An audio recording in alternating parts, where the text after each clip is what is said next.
Welcome to Arlington Public News. I'm Brenda Mahoney. And I'm Paul Werlin. Thanks for joining us. In this edition of APN, town elections and town meeting fill the April calendar. And the new Arlington High School design starts to take shape. Plus, a community conversation on the developing teen brain and the effects of marijuana. That and more up next. Stay with us.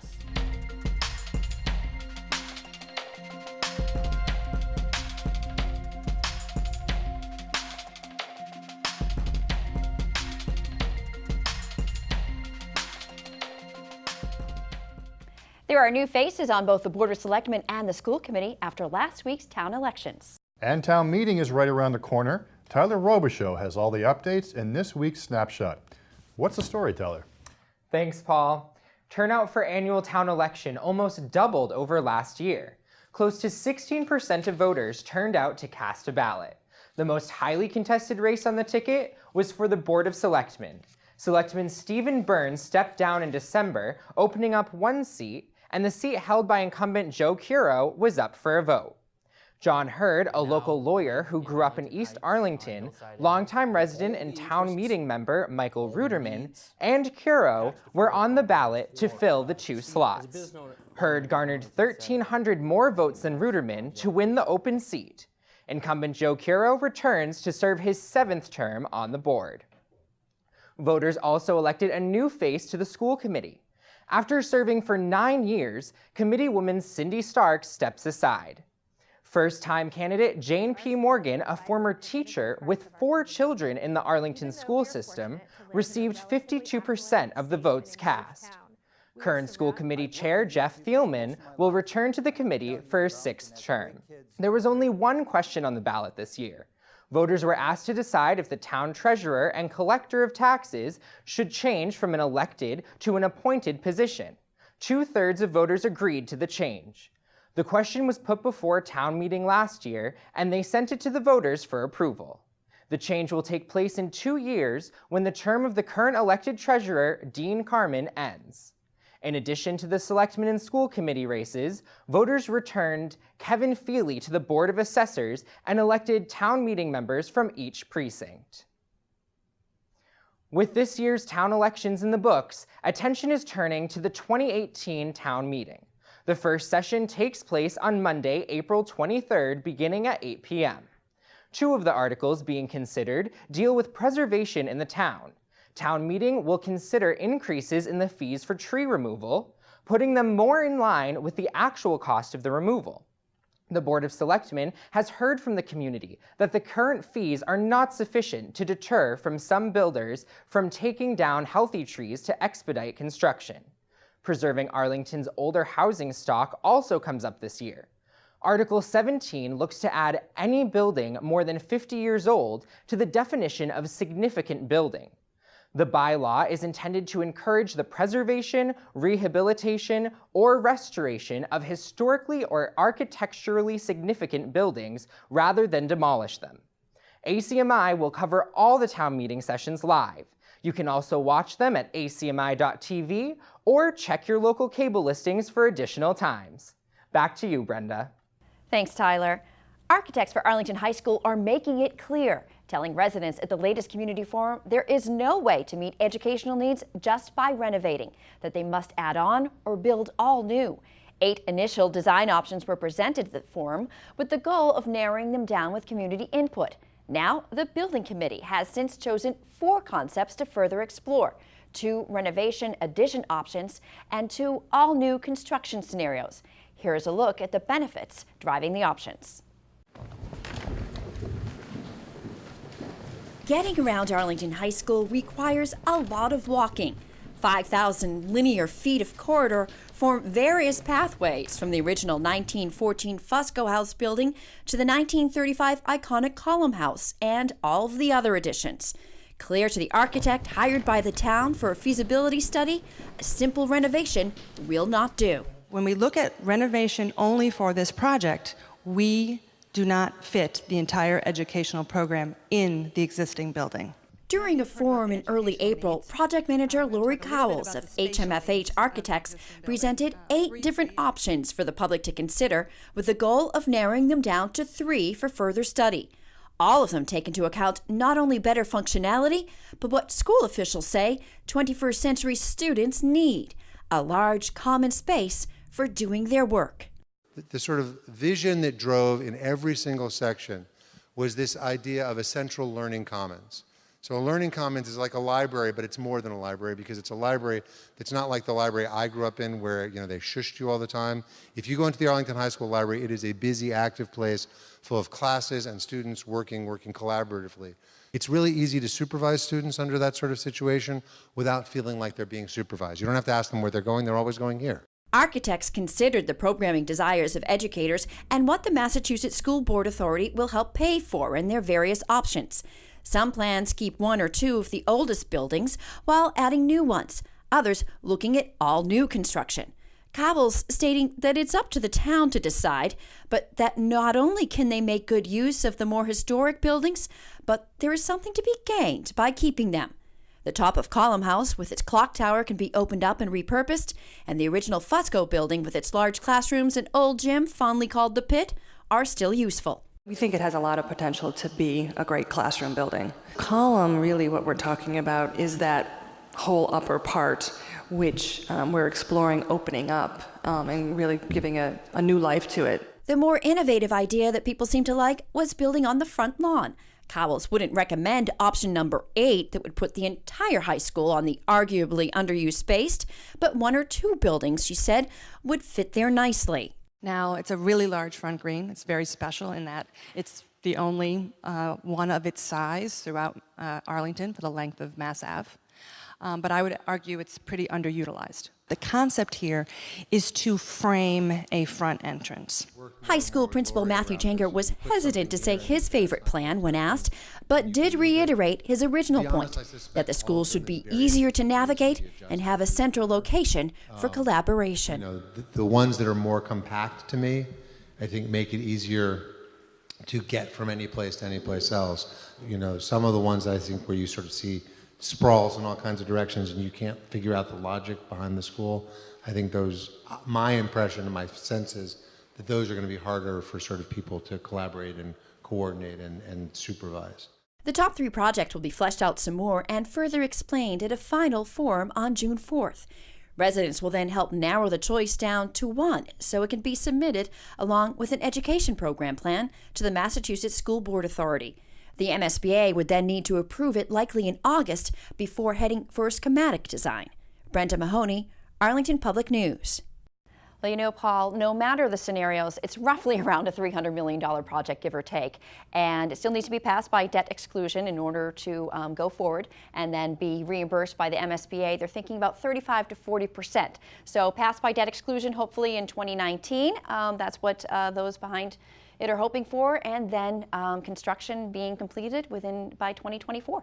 Well, costs keep creeping up, as is often the case with projects like this.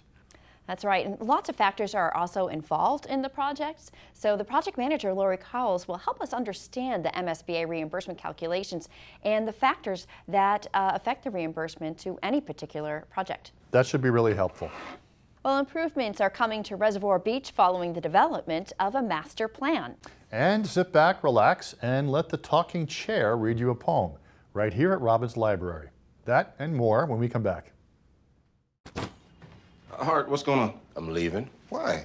What did I do? Not enough. The pressure is too much. I quit. I get it. I can do better. Just please don't leave. Don't let your heart quit on you. Get your uncontrolled high blood pressure to a healthy range before it's too late. As Beacon Hill refines the regulations around the legalization of marijuana, parents are looking for guidance and discussing the issue with their teens. A recent community forum helped parents understand the developing teen brain and the effect marijuana, as well as alcohol and other drugs, can have on it. APN reporter Sebastian Gonzalez-Johnson brings us these highlights from the meeting. $1 million question: when is the brain adult? Well, as I said, there are a lot of people asking this question, both nationally, internationally, in my lab. And so the answer is that we think about reaching neurobiological adulthood, as Karen alluded to, really does not conclude until the early 20s. What does this really have to do with marijuana use? And so I don't have to tell you, it's not surprising, and this is pretty much everywhere, is that there's been a dramatic increase in How many kids are using marijuana today, even over the last, decade? And so the fact that it's increasing kind of reflects a couple things. One is that, there's really a mixed message about whether marijuana is harmful or it's organic or, it's always been around, or parents may have used it when they were young and we turned out okay. But the idea here is to focus on today's youth who are living in a very different world. Marijuana does have consequences. Children aren't always going to listen to those consequences. What's important is having a conversation about what's going on in the moment and having enough trust so that if they're ever concerned or at risk, they feel comfortable enough to call you and get themselves out of that situation. If someone says at 14, after they had their first joint, that it was the best they ever felt, what is that? What are components of that statement? So one of the questions that we have also is that, why are kids so looking to alter their consciousness in a way that kind of gets to the point that you're making? So there is a part of the brain, there's the dopamine system, that's the neurotransmitter that kind of gets passed along as we experience something rewarding. And once our body feels it, so marijuana can release dopamine in the brain.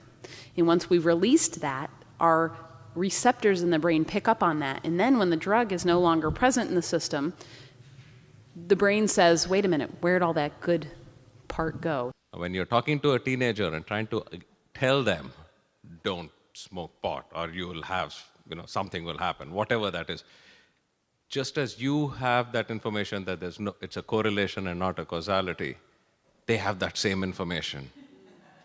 So how do you deal with that? Because they'll just turn right around and say, no, it's not been proven. But if there's a greater likelihood that someone won't do as well in school, a greater likelihood that they will make worse decisions, a greater likelihood of depression or anxiety, I think that's still relevant, because there are a whole host of things that we don't even know that are occurring in our body or brains that may be related, that maybe we'll figure out or not.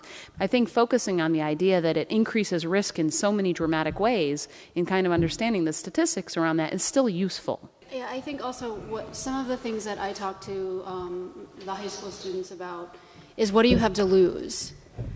So they're not necessarily going to look at the science. Some of them are. Some of them spew the scientific facts to me and my head spins and I'm like, wow. And then others don't care. And I think that more often they don't necessarily care, or they don't want to hear it because I'm their therapist, you're their parent. They don't want me to give them facts. So what do you have to lose? You're driving in the car. Your car smells like marijuana. You get pulled over. Are you going to be driving ever again? Probably not. Teens or adolescents have always been drawn to doing things that are novel and to, again, get out of the nest. The difference is that today in 2018, there are a lot of risks and there are a lot of harms. And some of those things include substances. So I think it's intriguing, but I think with enough education to really understand what it does, I think that will help people be able to make better decisions.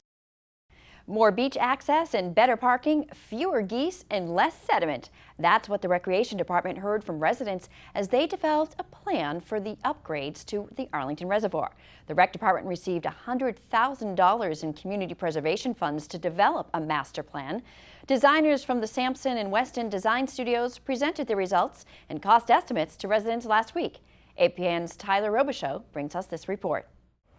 Improvements to Arlington Reservoir are coming soon, but don't expect all the changes to happen at once. Designers have broken the project down into 2 phases. Phase 1 will focus on improving the outdated pump system. We took a very close look at the pump building. It has reached the end of its useful life, as we say. The equipment is very outdated. It takes a lot to maintain it and keep it running. So it's been deemed in need of improvement at a pretty urgent level.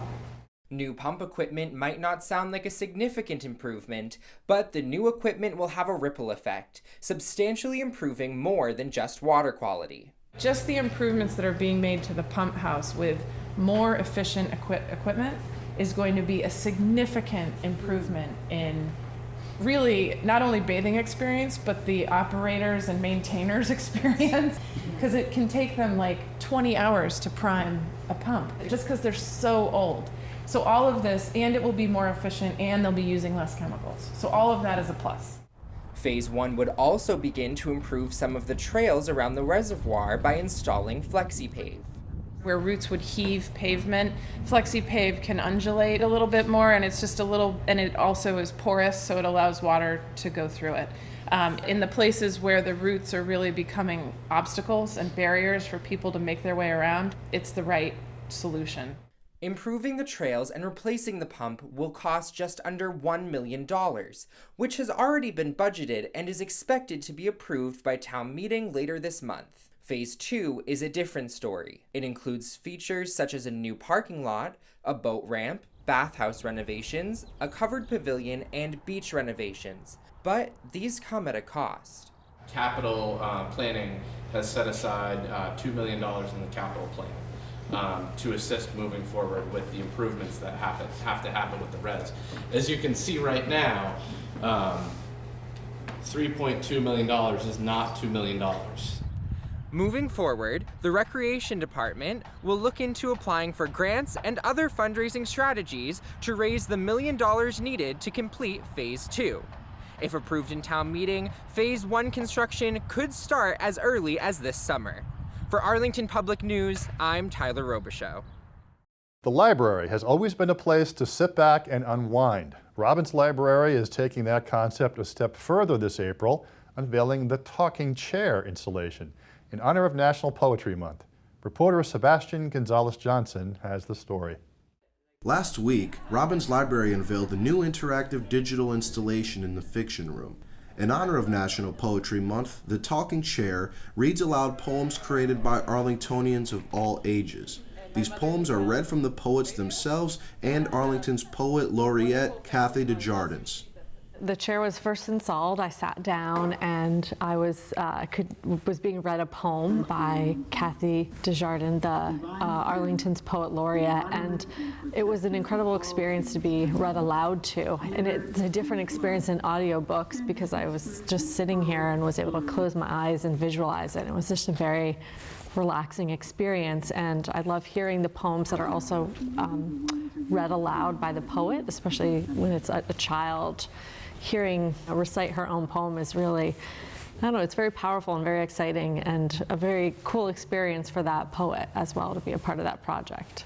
With financial support from the Arlington Cultural Council, resident and designer Emily Calvin-Bottis created this talking chair as a way to establish more of an appreciation for poetry as an art form, as well as to provide support for Arlington residents and their work. So I was at a meeting for the Reimagining Libraries project last fall, and at that meeting we talked about kind of what is the essence of a library, what belongs in a library, and the concept of this kind of intentional serendipity came up, and thinking about how, as an experienced designer, I could make something in a library that would fit into the library, but also bring about kind of that sense of discovery, of finding something new, finding something interesting that you get in the library.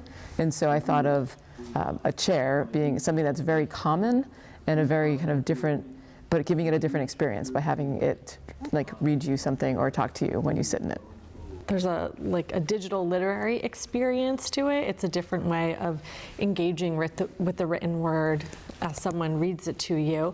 It's also a cool opportunity to see what coding can do and what technology can be. It's not always about a screen or a device. It can be something that's a little bit, that's more, softer, like this comfortable armchair. Calvin-Bottis also described her personal motivations for developing the project and her reasoning as to why the Arlington community was the ideal place to launch. I think the project was important to me because I, love the library. I grew up in one. My grandmother was a librarian. It's something I've always done. It's a place that I always enjoy visiting with my kids, and I just thought it would be an interesting experience for other people.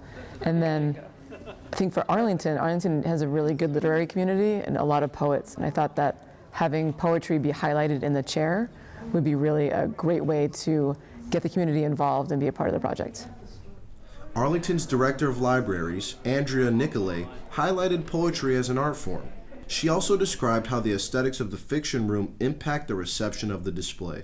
I think poetry is one of those art forms that lends itself to shorter form experiences, and I think being able to call attention to some of the creative energy in Arlington around poetry. It's just a wonderful thing to do any chance we get, really. I really like the fact that this room has a little bit of an echo to it.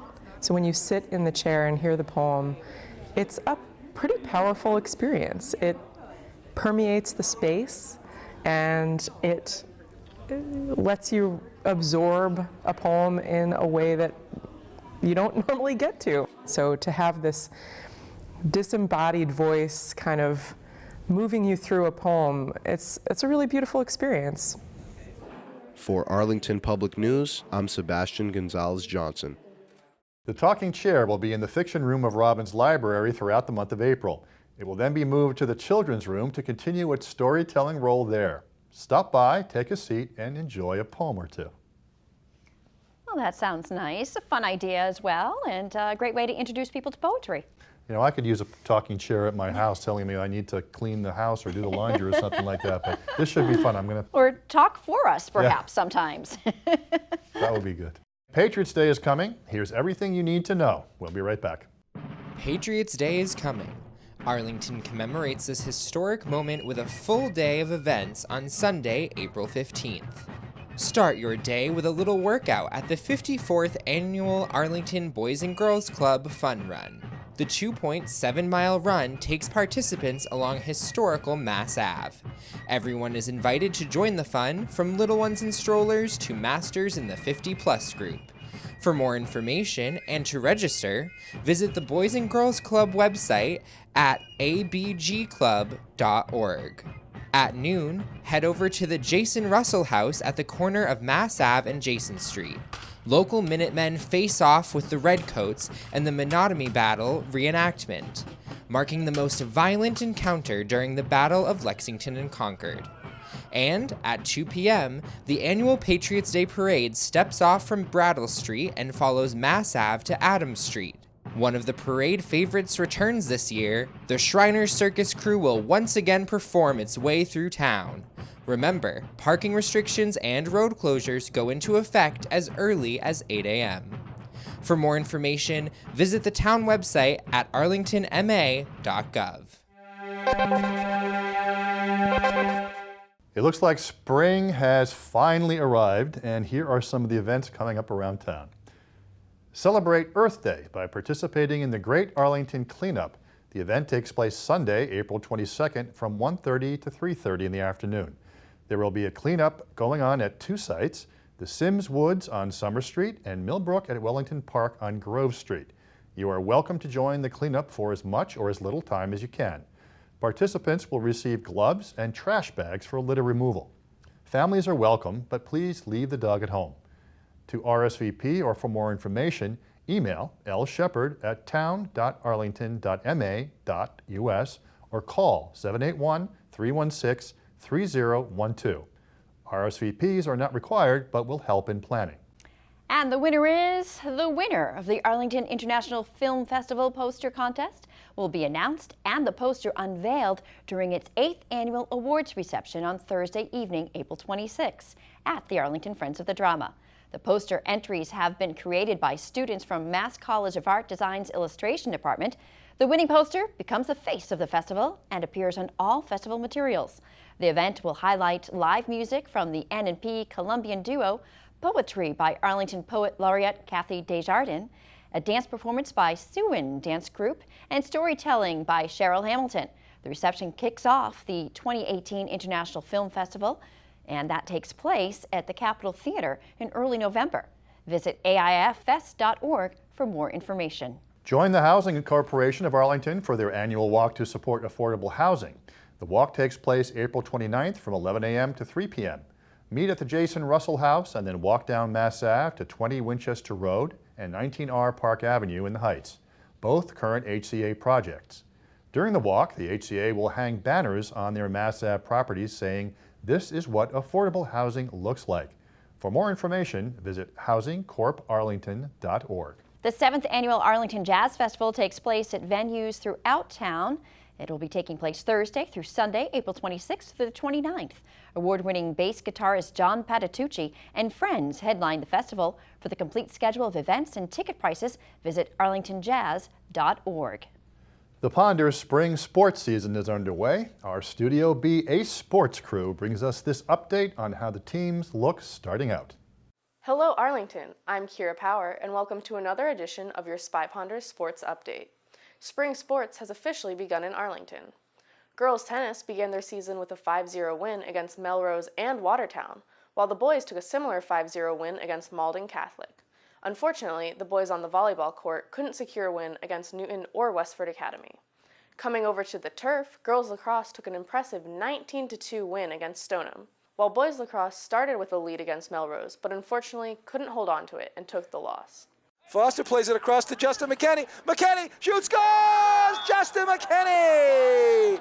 And McKinney with a shot and a goal on the assist from Emmett Foster. Things are looking up at the plate. Boys baseball and girls softball both took a win against Stoneham.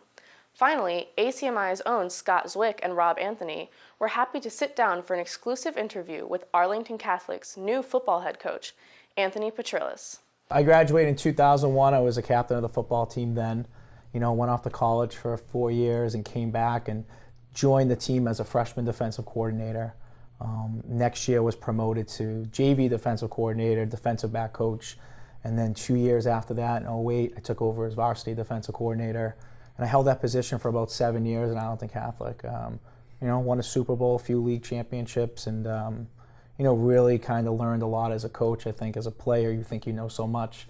When you get on the other side of the ball, it's a little different being a coach. So I learned a lot coaching at Arlington Catholic, obviously with Coach Clivio, and as a mentor, as a father figure, as a just an all-around friend. Really learned a lot about the game as a coach, but also as a person and how you present yourself and carry yourself as a coach to young players. So you can watch the full interview with Coach Petrillis here on ACMi or on our YouTube page. That's all we have for sports this week, but be sure to keep watching ACMi for more coverage of our Spy Ponders as we continue the spring season. Elementary school students danced their way to a better understanding of appreciating differences. The hip-hop group Alphabet Rockers brought their message of love and openness towards all at Stratton Elementary School last week. The hip-hop group not only got the kids to groove to their Grammy-nominated songs, but also engaged them on ways of how to stand up for those who may be discriminated against because of the color of their skin. We are creating new language to help the discriminators and to help the discriminated. I have a 10-year-old and he's needed this message since preschool because he's black and he's Mexican, and if we don't get him here, then they're going to become us, and we're jacked up. The Alphabet Rockers duo Tommy Shepard and Caitlin McGraw toured nationally from California, but have ties to the Boston area. The educational concert was funded by Stratton's parent-teacher organization. And I have to say, full disclosure, my daughter does attend the Stratton School, but it was a great way for us to let people know how they're learning about diversity at such a young age. It's great. Good to see it. Well, that's our show for tonight. Thanks for joining us. You can check out our latest segments and newscasts on the web at acmi.tv/news. And don't forget to like us on Facebook and follow us on Twitter at Arlington Public.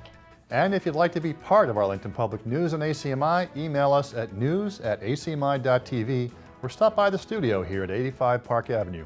I'm Paul Werlin. And I'm Brenda Mahoney. See you next time. Thanks for joining us.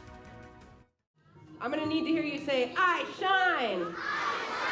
Yes, you do. Put your hands up like this. Let the sun shine in. Say, shine. In my beautiful skin, I shine. 'Cause it's from within. And you can see me glow every time I shine. When they catch a good glimpse of what I'm really on, I'ma get some followers. Probably like a million. Smile so big that it's looking like the ceiling's gone. You be like, is that the sun? Nope, it's just a bright one. Shades on, take a look. Look at this complexity. Not just a star, I'm a galaxy. I'm the Big Bang. That's right. Written in the black stars, everything that's